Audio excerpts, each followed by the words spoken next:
What's up, everybody? This is Sam Wegert, and this podcast is going to be about how I went from $7 an hour to seven figures by the age of 23 years old.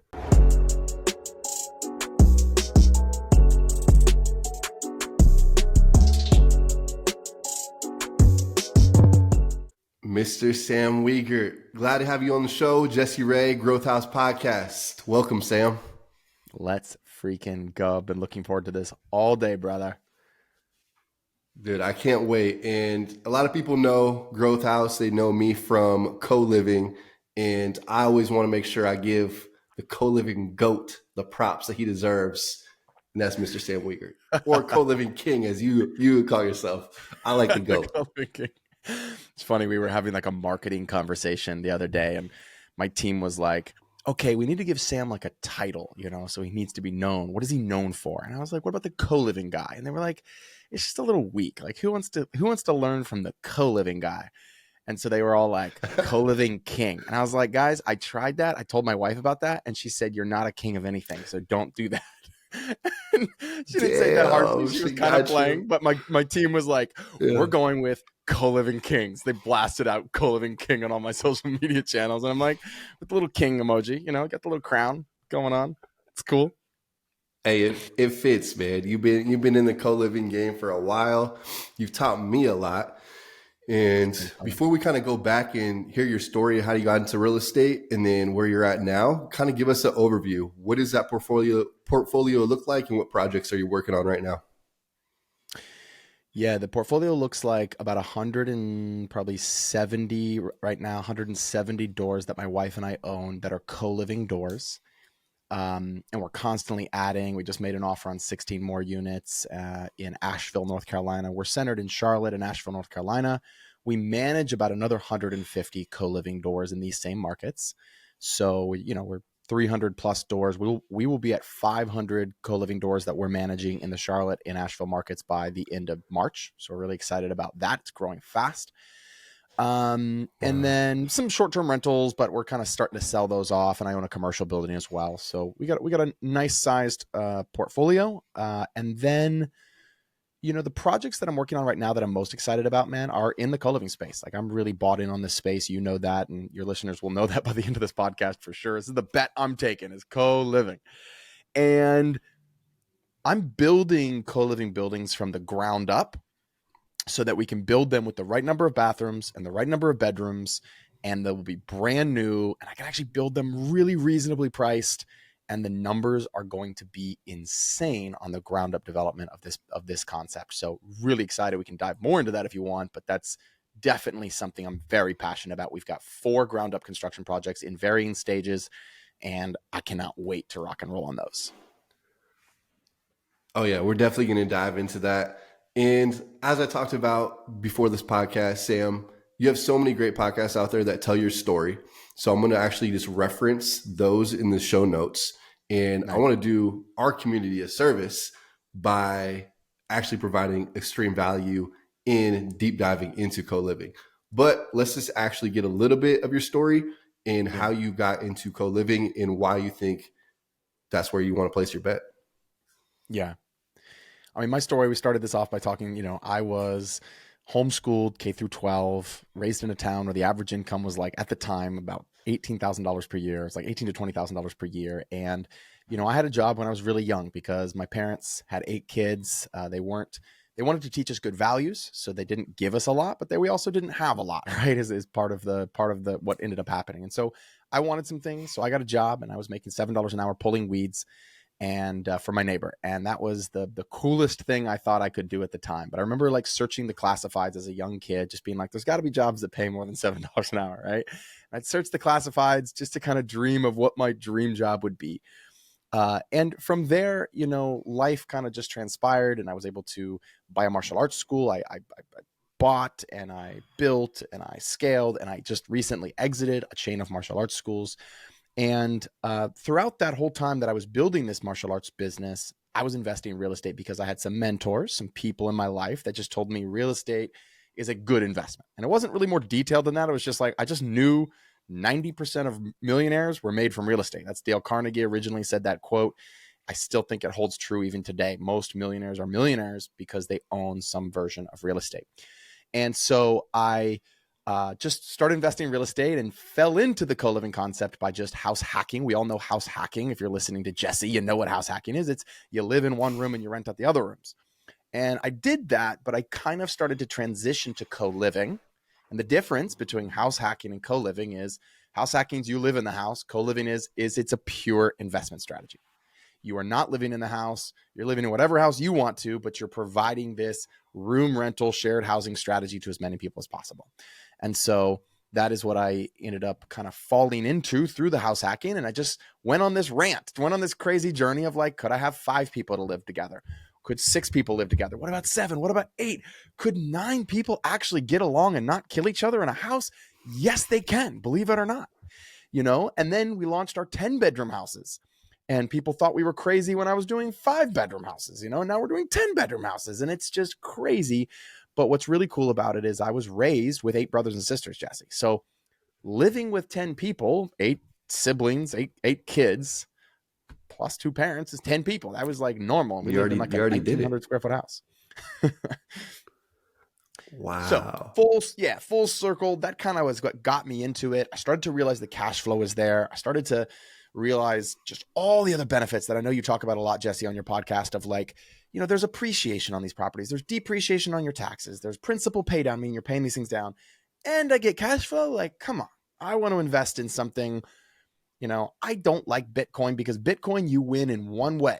It goes up in value. Now, I know you can stake it and get a little percentage or whatever, but if you're just basic and you're like, don't want to get crazy complicated, if the asset goes up, you make money. But in real estate, you can actually, believe it or not, in real estate, you can still make money if the asset goes down in value. Like you actually still can, because you have depreciation on your taxes, you have principal pay down, and you're getting cash flow. So it's one of the few assets that could reduce in value. Obviously, historically, it hasn't gone down in value, but it could go down in value and you could still win.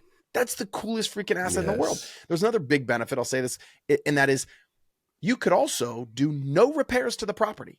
There's also periods in history, the last 5 years is a great example of this, where you do nothing to the property. You actually beat the property up. You use it, you live in it, you scratch the walls a little bit because you got people living in it and you're renting it and whatever. And then you wake up one day 4 years later, like we did, and it's worth way more, right? Through inflation, through appreciation. And so it's just a really cool asset class that has all these ways to win. And it's just amazing. So that's my pitch to your listeners. I know we got away from my story there for a little bit, but I wanted to make my passionate pitch. I love it. And you've made me, let's see here, just off of one 5-day challenge I did with you, I think it's free 5-day challenge. Yeah, I decided that, yes, Jesse, you can add a couple more bedrooms to your house. And in one of my houses, we did that. And so, Sam, thank you for that $24,000 bonus that I was able to get from, going to that trading and learning from you. So I'm still learning from you, man. It's an honor really to have you on the show in a deep dive.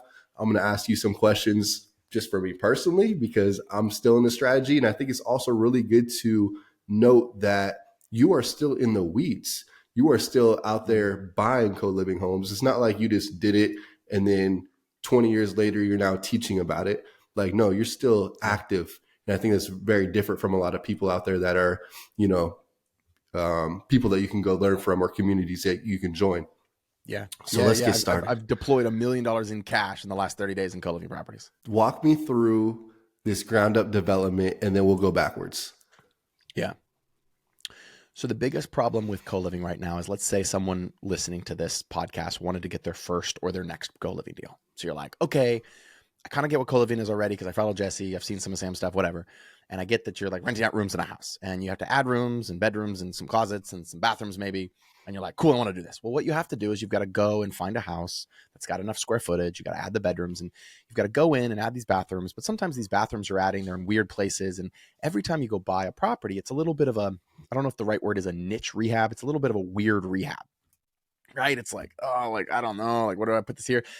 And then you kind of start to think about like, well, what if I want to convert it back to a single family home? How hard is that going to be? So there's things to think about.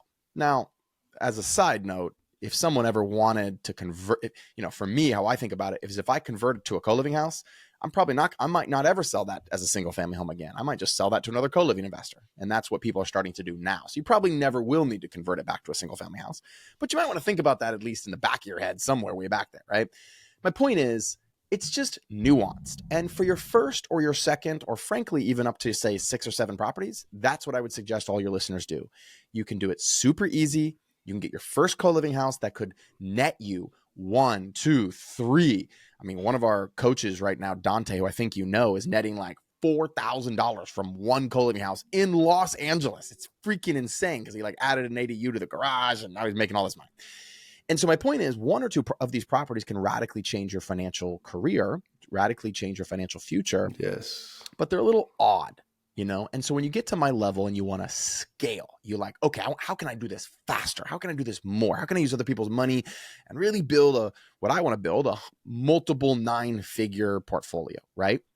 Well, you got to find ways to do it faster. And the way to do it faster and more succinctly and just from the get-go is these ground-up constructions. So these ground-up constructions are really simple. They're duplexes, which means they're over-under duplexes. So you get floor 1 is all 1 unit and floor 2 is all 2 unit. They're about 2,300 square feet each. So 2,300 square feet on the bottom, 2,300 square feet on the top. And on each floor, you've got what could be 8 bedrooms plus a common space, which is like a little kitchen living room area, right? Kitchen, dining room, living kind of combined. It's pretty small, but it's there. It's a common space. So you've got that, and then you've got 8 bedrooms, and you have 6 full baths. So what you have 5 private baths, and then 3 rooms share that 6 full bath, right? So that makes up the 8 bedrooms and the 6 full baths. Now you have that on each floor. So you're building, potentially 16 bedrooms with 12 full baths. And I just got a quote back that says, my builder can build this in North Carolina, in Charlotte, North Carolina, for $700,000 turnkey. That's not including your land costs. So my land costs here are probably going to be $100,000 to $150,000. So let's just say it's $125,000. So for $825,000, I can build 16 units basically, and these units will rent anywhere from $1,000 to the numbers are insane. Like $1,000 probably for the private baths, probably $800 for the shared. So you do some quick math on this, and you start to realize that with interest rates where they are right now, with the economy where it is right now, like this is an asset class that if you're interested in cash flow, you should be in. Like it's just what it is. And the cool part about this for all of my investors is we're actually out there solving the affordable housing. Like we're doing it, and we're providing great housing, new housing with everything in there. So I'm really excited about this. It's Charlotte. They just passed a new law where you can like build these duplexes on single family lots. So I can build them on single family lots. So I've got 2 projects in Charlotte and 2 in Asheville that I'm kind of starting to move forward and that are in the stages. And I'm really excited about that. That's really exciting. And I can't wait to learn more about that. Are you going to expand it like in other areas, other states, or you just want NC to kind of be that home base? Yeah, I mean, I've got in our mastermind right now, we just hit, I think we're just under 200 investors in my mastermind.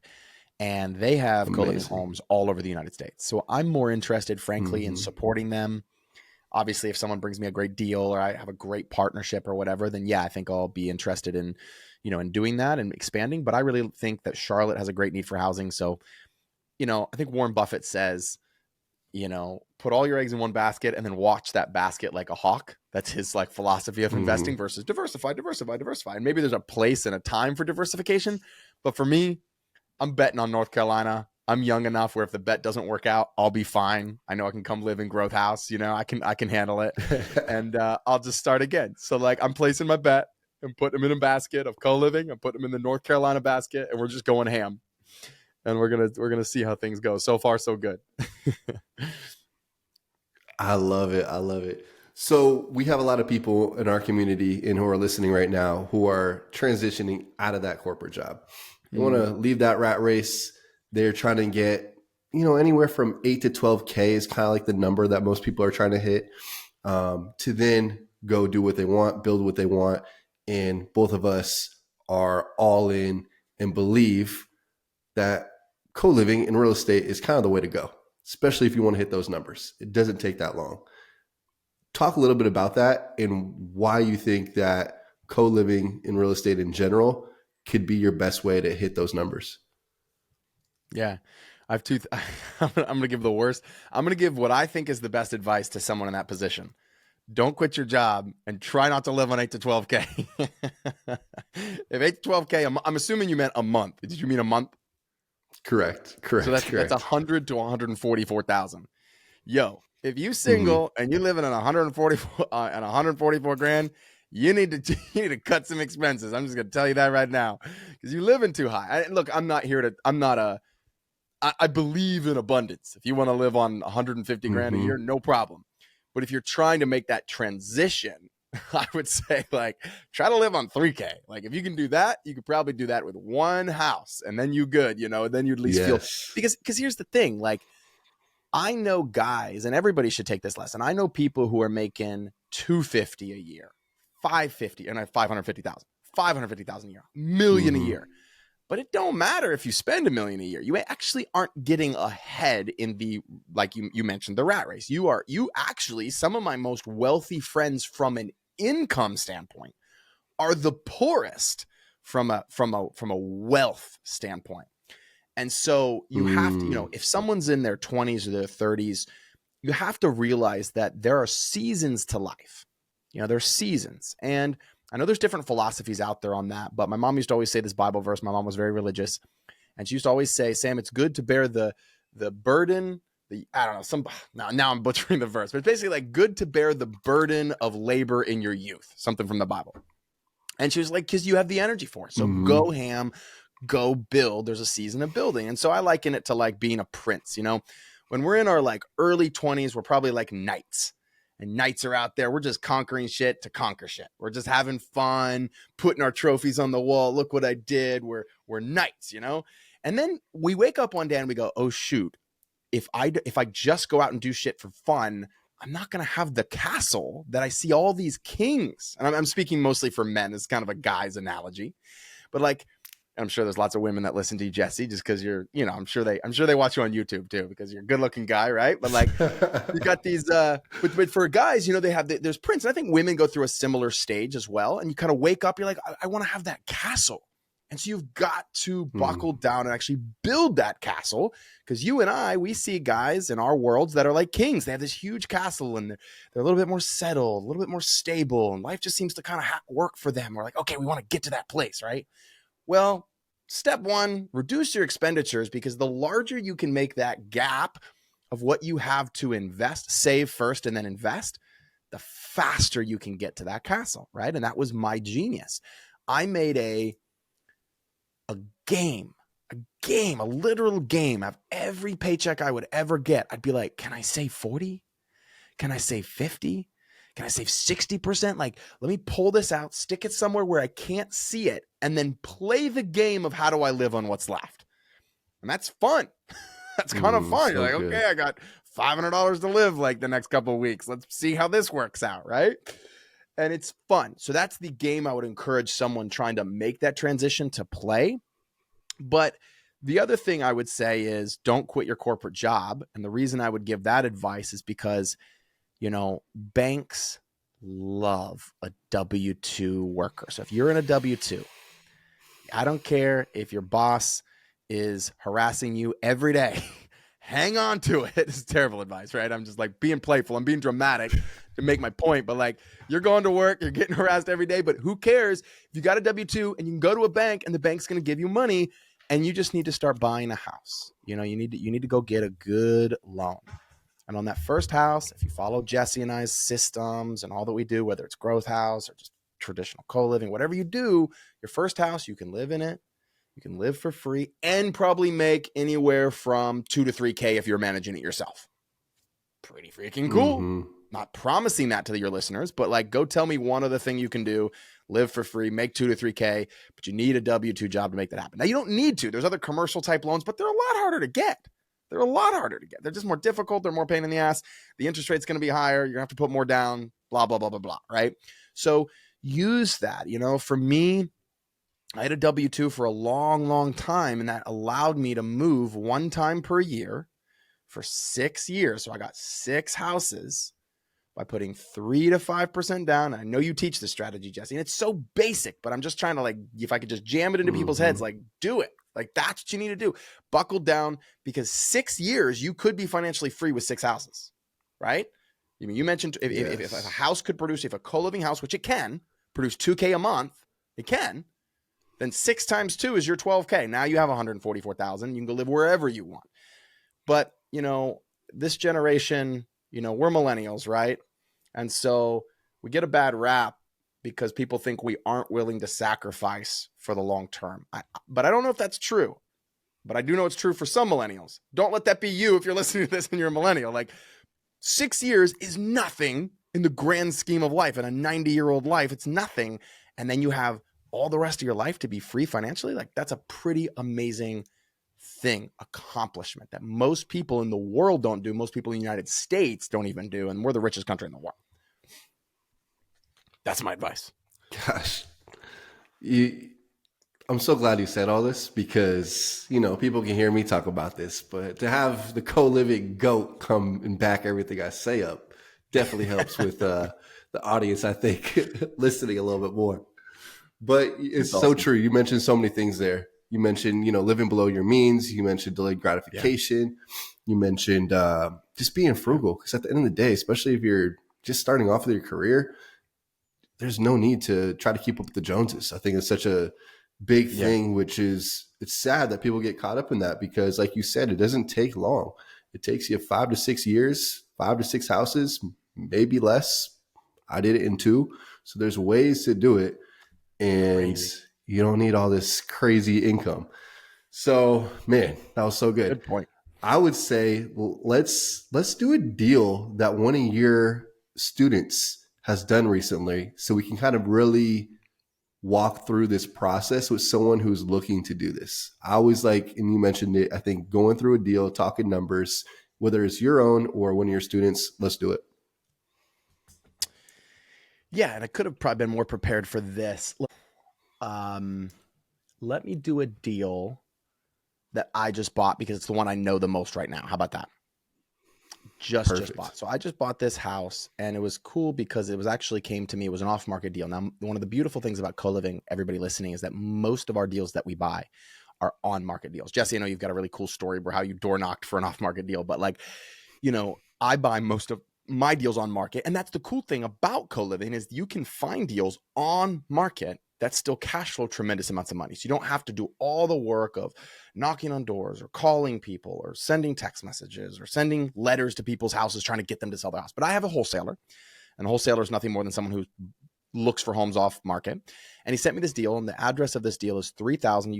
People can look this up as we're doing this. 3009 Swan Quarter Drive, Charlotte, North Carolina.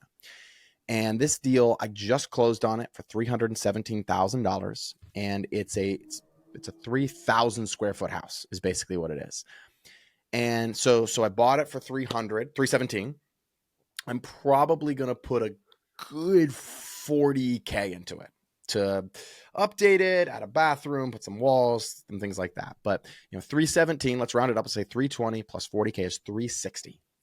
And then what I'll do is now I had the ability to use cash. It was my own cash, but I could have gone out and I could have, got a hard money loan. Actually, the wholesalers themselves, a lot of these guys, these wholesalers, they have financing programs where they could have financed, I think they could have financed like 95% of the deal and like 90% of the rehab costs, right? Like they could have done a bunch, but I didn't want to use it. It was like 9% interest. And I just said, I'll use my own cash. So I put this money in this deal. So I'm at 320 plus 40. So let's say I'm at 360. Okay. 360,000. Now this is going to be a 10-bedroom house. I've already laid it out. It's going to have a big 2-car garage, which is going to be a really cool common area. It's going to be amazing. So a 10-bedroom house at 360,000, which means I'm paying 36,000 per bedroom. That is a steal, by the way. That's a crazy, crazy, crazy steal. And the home will have 10 bedrooms, and on average, those rooms will rent for $800. There'll be a couple that'll be a little less than that. There'll be a couple that'll be like in the 7s, but there'll be a couple that'll be more than that in the 9s, and even the master will rent for like $1,100. So we're going to average it out to $800. So the average income of this house is going to be $8,000 once I get it up in full. So that's gross revenues. Now, once I pay my one house. One house. Yeah, I kind of skipped over that fast, like $8,000 real fast. But that's crazy because this house would probably on the market, you know, what's and I wish I was a little bit more prepared for this, but on the market, I'm putting this address in a website called Rentometer right now. And if anybody doesn't know Rentometer, this is just kind of what gives you like what the market rent is for a house like this in that area. And I'm searching literally right now for what this thing would rent. It says the average rent on this house, drum roll please, $2,283. $2,283. And you're gonna be making over 8,000. And it'll gross 8,000 when this thing is done in full. So 2, 4, 6. Yeah, so not quite 4 times, but over 3x. It's the power of this strategy, right? From a cash flow standpoint. Mm-hmm. Now, there's going to be fees I'm going to add into this and all of that. Once I'm going to refinance it and pull out my mortgage. And I don't have those exact numbers, but this home will probably, if I gave you the best guess, by the time I pay, my property manager to manage it, I pay, my electric, my internet, my water, and my mortgage, taxes, my insurance, and all of those things, this home will probably net me close to $3,000 is probably what it's going to do. And that's one house, right? So that's $3,000, multiply that by 12. You have a house that's producing $36,000 in revenue and net revenue. And Jesse, you know as well as I do, man, that doesn't include the paying down of the mortgage. That doesn't include like all the other benefits. That's just what's in your pocket, right? And look, there's things that can go wrong. Maybe it'll cost me $50,000. Maybe it'll cost me 60 instead of I should have the quote back for the rehab today. So that's a little bit of a guess because my guy went out to quote it today. But all these things combined, this is the power of becoming financially free. Most Americans would need 2 of these homes or 3 of these homes if they're done correctly. The problem I'm seeing, Jesse, is people hear guys like you and I, they go out, they try to do it all on their own, and they come back like, it doesn't work. Well, you didn't have the right systems. You didn't put the right, everything wasn't built out the right way. And they're like, oh, all the tenants, they dispute, they get in fights with each other. I can tell you right now, in a decade and a half of doing this, we've never had a physical fight. Literally, not even once have we had a physical fight. We've had maybe the cops called twice, but those were for somebody who OD'd, who we shouldn't have let in the house anyway. And he was just on drugs. It wasn't like he beat anybody up. So it doesn't happen. You'll have little disputes, but if you have the right systems in place, you can handle all of that. And 10 people can share a house together and it be copacetic. Yes. Yeah, because people talk about like, oh, it sounds like a lot of work. Okay, yeah, it is more work than renting it to a single family. But guess what? It's 4x the payout. So is that worth it? I don't know. We'll leave that up to you guys to decide. Yeah, good point. But that's something that you have to really understand. What? A lot of work is working a 9-to-5 job. Oh, man. Talk to me about that. So true. And then also, what I like about co-living, this is like a side benefit that I don't think people understand and realize, is that these people treat the house really good. And the most money you probably have to spend on like flipping a room, maybe a couple $100. I've actually never had to do anything to a room once someone left. You have a normal tenant in there. Guess how much you have to pay? Probably $3,000 to $4,000 to fix up maybe carpet. They got their whole family in there. Yeah. Paint everything. Like I've never had to do anything. Like literally, like they just leave. I have my cleaner go in there, $40 to flip a room. I think actually even less. And that's it. So it's just cool to actually have people that really respect your environment, respect your home. And these people also are actually very grateful to be given this opportunity to live in one of our houses because of the service we provide. And then also it's so affordable compared to anything else out there. Yeah, man, you're hitting the nail on the head. It's so, so, so true. There is, when people say it's a lot of work, usually it's because they don't have the right systems in place to manage the property. And that is what I spend, quite frankly, the majority of my time teaching people and coaching people. And I know you've built a lot of systems, but 10 years ago when I was doing this, I had to figure out all the systems. What do I do if how do I keep Johnny from eating Susie's peanut butter when in her cabinet, kind of thing? Like, what do we do? Right. And there's Yes. systems around that. You got we started labeling everything and telling people where to park, giving them an assigned parking spot because there might be more. And so there's these different elements of how this works. But if someone says, oh, it's too much work, you might just have not vetted the tenants correctly. Like, more than likely you didn't. That's probably your number. You didn't set the expectation when people went in. Or I can remember one time I just got greedy. My second house I ever had, this guy came in and I just raised the rent like $150. So I was just like being crazy. I was like, let me see if I can charge. And back then I was like $750. I was like charging $600 and I raised it to $750. And he was like, I can pay the rent. And I just got greedy. I didn't vet him at all. I was just like, you can pay. Okay, you're in. All right. And I was just like, I'm making $150 extra in that room. And I thought it was so clutch until this mofo decided to not pay his rent and started knocking on my door at 2 a.m. And like, so I easily, and like being weird, just being a weird dude and telling me that my vice will kill me. He'd be like knocking my door and I'd be like, dude, what's going on? He'd be like, your vice. It's just like, he was like giving me these like messages from God through my doors. The weirdest effing thing, right? I could have quit at the end of that house and just been like, well, this shit doesn't work. That was a terrible experience. Terrible. Right? And anybody who's thinking about quitting something where deeper down inside of them, they think there's true potential in that thing, should read something called 6 Feet from Gold. Just Google the story of being 6 feet from gold. It's a beautiful story about this guy who was mining in California, and he mined and he mined and he mined and he mined and he mined, and he finally just got tired, and he didn't hit gold, and he sold all of his tools, he sold all the equipment, he sold the mine for like pennies on the dollar. And this other guy, he had the faith and he believed and he did the research, and he said, no, I believe there's gold here. And he dug in the same shaft that the other guy had been digging through the mountain. He was 6 feet from like one of the largest gold reserves in all of California. It was like this crazy story. And the whole thing, he wrote a poem on it. And the poem he wrote a book or a story about it. And it's called 6 Feet from Gold. And so sometimes we're 6 feet from gold. Now, I'm really glad I didn't give up in that situation, right? So yes, I just didn't have the right systems. I just didn't have the right playbook, right? Everything's hard if you don't know how to do it. Like, playing checkers is hard if you don't know how to play checkers. like this is right. Like, so yes, I hear that a lot too. And yes, this strategy is not for everybody. It's mainly for people who love to make money and solve affordable housing. That was a little jab. That was just me being silly and playful. But yeah, you got to have some things in place. And I know you've done a great job with that. I know we teach it. We're teaching it to hundreds of investors now. And it's what you need to make it really work, to scale it, and to make your life not a living hell, for sure. So what are 1 to 2 tips that you would have for someone, let's say, because we've gone over a lot on the podcast, how to get into a co-living house, what are you looking for?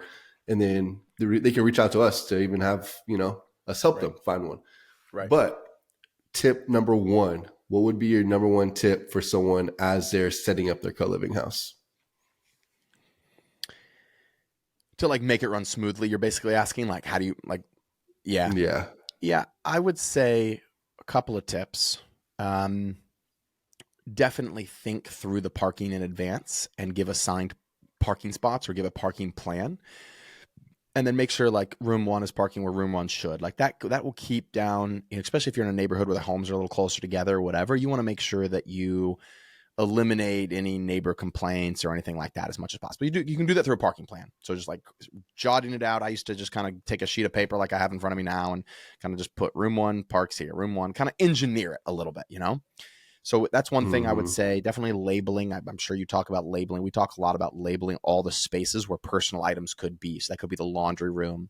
That's obviously going to be the refrigerator or the 2 refrigerators. That's going to be the cabinet space. And it's going to be any kind of storage or anything that you want people to have, pantry space, all of that. You're going to want to label per their room. And that way, when someone moves out, you know what stuff to throw away. It just makes everything a little bit easier. I honestly would say the next biggest tip, man, is that when people come in to rent a room, being willing to say no to them and say, hey, this is not a good fit for you. And so a lot of people are just excited to have tenants and excited to fill them, but you got to recognize that There's just not everybody is a good fit for this model. And so we are adamant. I mean, we'll go over with someone 2, 3, 4 times all the house rules. Hey, no weapons on premises, only a limit of 5 overnight guests per month. That's ours. I'm not saying it has to be yours, but that's ours. We truly back on, because that's a really hard one to enforce unless you're like looking at the Ring cameras every night, which we're not, right? Times hundreds of units, that would be insane. So all that is to say is, that's a tip, right? Having those house rules in there and going over several times. And then you need to be able to be, and I think, Jesse, you and I just talked about this with someone in your house recently. Like, when someone is not the right fit, make a call and just evict them from the property. And that might, hopefully your agreement, whatever you're using, a lease or a membership agreement like we use, hopefully it's easy to do that based on the legality of your state and that's another big thing. You kind of have to have a little bit of a different agreement than just a standard lease agreement for this house. But if you have that, you can kick someone out when they break the house rules. And so that's really a key as well. Those are a couple of tips. I think it's not unlike renting anything else. You just have to vet well. You got to respond when the people have complaints and take good care of them, and they'll take care of your property for you. How many houses do you think someone can have before they hire maybe an assistant or a property manager? For me, it was like 5. When I had 5 houses is when I started. Now, keep in mind, I was working 60 to 70 hours a week. So I managed 1, I managed 2, I managed 3, I managed 4. But when I got to like 4 or 5, I needed some help doing showings and handling the volume of leads we were having. And so I went ahead and hired one of my tenants, one of my members, and she started helping me with showings and getting good people in the homes. And it was just a really nice, that was a really, really, really big help. So I think that's when it starts. If you're not working a full-time W-2, I think you can do probably 80 doors, which could be, if you have 8, that could be 10 houses, 10 to 15 houses. If it's your full-time thing, if that's what you want to do. You can always have a handyman on call to take care of toilets and things so you're not out there. You can always kind of make an arrangement. That's the other thing. I would start with, having someone handle leads and showings. The next person I would hire would be someone to handle, after hours emergency requests. Maybe I'd hire that person first, actually. I'd do the after hours emergency request first. I never have to wake up at 2 a.m. to fix a toilet or fix a leak. Like, have that person on speed dial, and you're going to have to pay them a lot if they go out, but that's worth every penny you're going to pay them because they won't be keeping you up at night. Then you have someone help you with the leads and the showings, right? And once you have those 2 pieces in, and you can bring on someone else to help you with just daytime maintenance, but that's really all you need to do. You've got the maintenance side, you got the marketing side, and you've got the after hours side. But if you can handle those 3 pieces of this puzzle, then, you can be completely hands off. Let's switch gears and talk about community, because that's something that's really important. Obviously, Growth House, we're a community, helps be around like-minded people. But if you're also looking to get into co-living and actually, do this strategy, I think it's super important to actually be around other people who understand co-living. And I thought it was super cool that you offered that, it was a 4 or 5 day challenge where I learned, even as someone who's been doing this and was able to literally change my life through co-living, I learned a bunch just through that challenge. So what's the power of being around other people, especially in that industry of co-living, and learning from them? Yeah. I mean, depending on where you are, the power could be worth millions and millions of dollars. The power of proximity is worth millions and millions and millions and millions of dollars. And I'll give you a great example. I'm in a group right now where and I'm in this pod. So I've got 4 guys that I meet with once a week.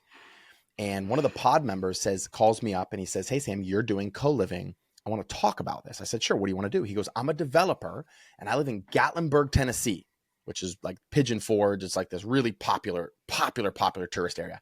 And he says, "We have a huge affordable housing need." And he goes, "We've committed to building 2,000 units, affordable housing units." And he said, so basically he says, "But if I can do co-living units, I can probably build them at half the cost."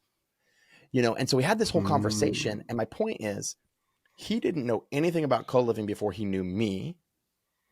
And now that he knows me, that's the power of a connection. That's the power of being connected. He only knew me because we were in this group together.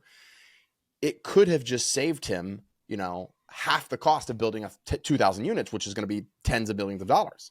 So that's the power of what we get to do when you're around somebody in a group like this and learning. And so my 5-day challenge is, if you want to deep dive into what is co-living, how can it set me financially free? What are all the systems I have in place and how do I do it?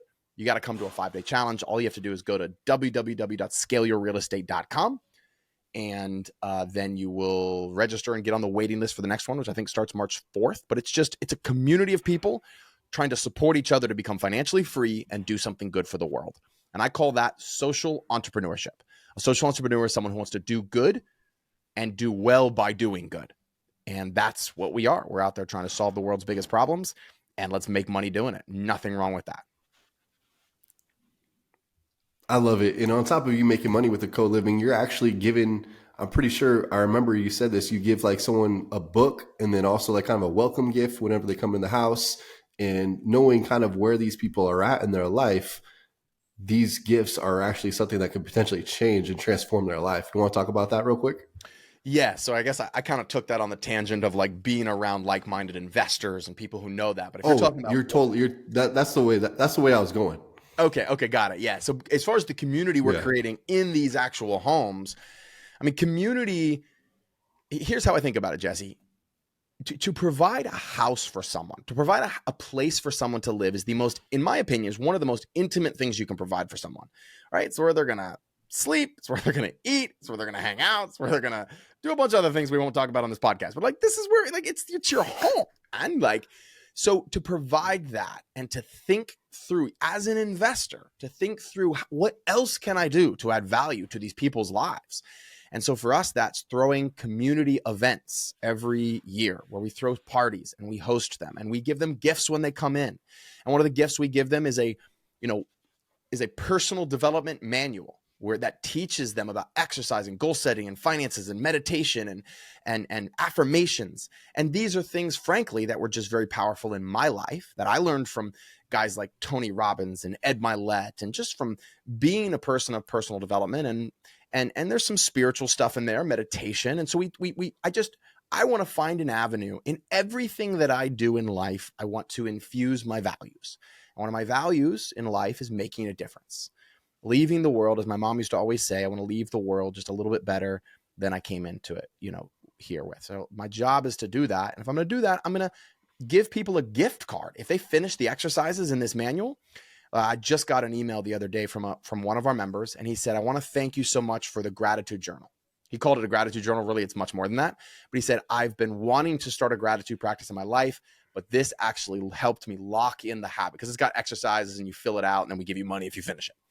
And so to be able to receive that compliment was, quite frankly, almost just as valuable to me emotionally as to sell a house and make $700,000 on it like I just did a couple months back.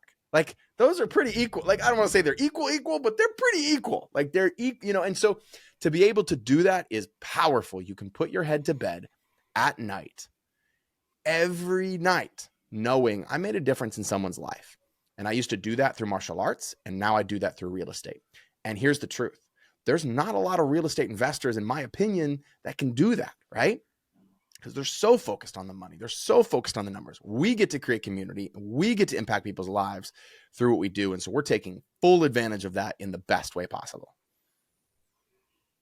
Sam, that's so good. And you are making a huge difference. You made a huge difference in my life. It was so actually fun to be able to connect with you in Medellin, Colombia.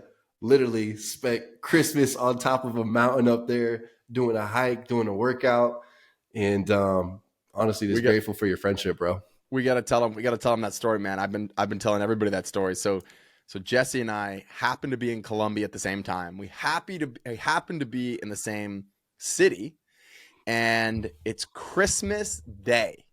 And apparently neither of us had anything to do, or we wanted to hike, right? So it's Christmas Day, and Jesse and I decide to hike the Trail of the Three Crosses, which is already very symbolic because it's like the three crosses. Jesus died on the cross, Christmas Day, like it's perfect, right? We're celebrating Christ and dying on the cross and all that.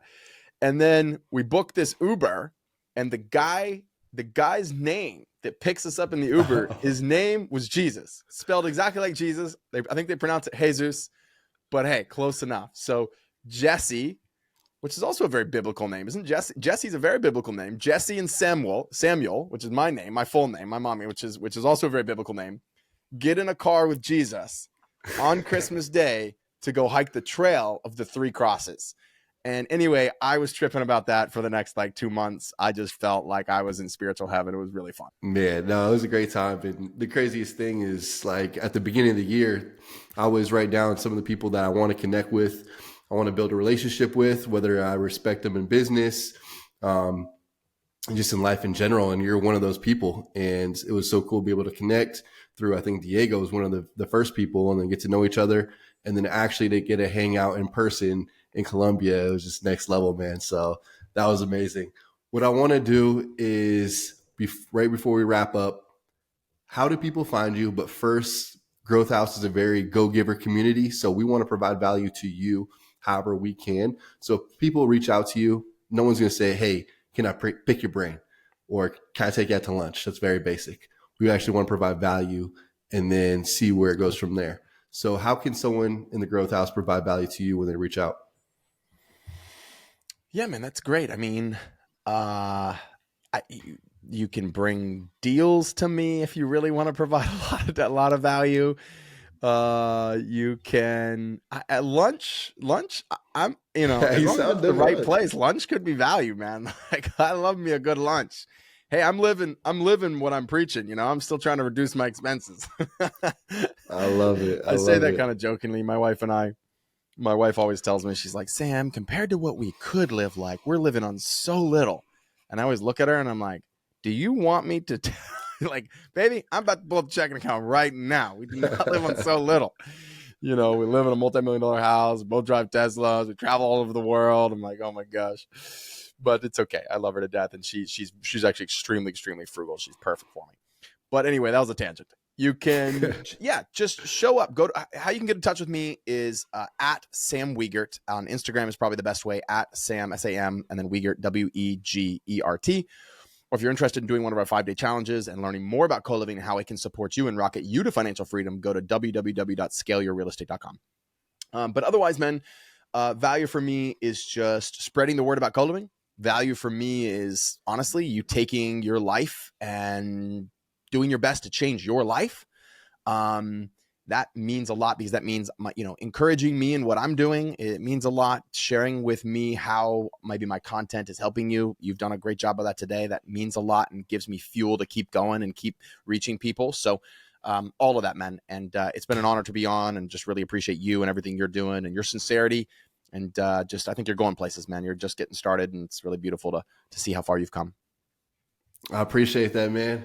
Well, Jesse Ray, Growth House Podcast, here with Sam Wegert. Appreciate you being on the show, and we'll talk soon.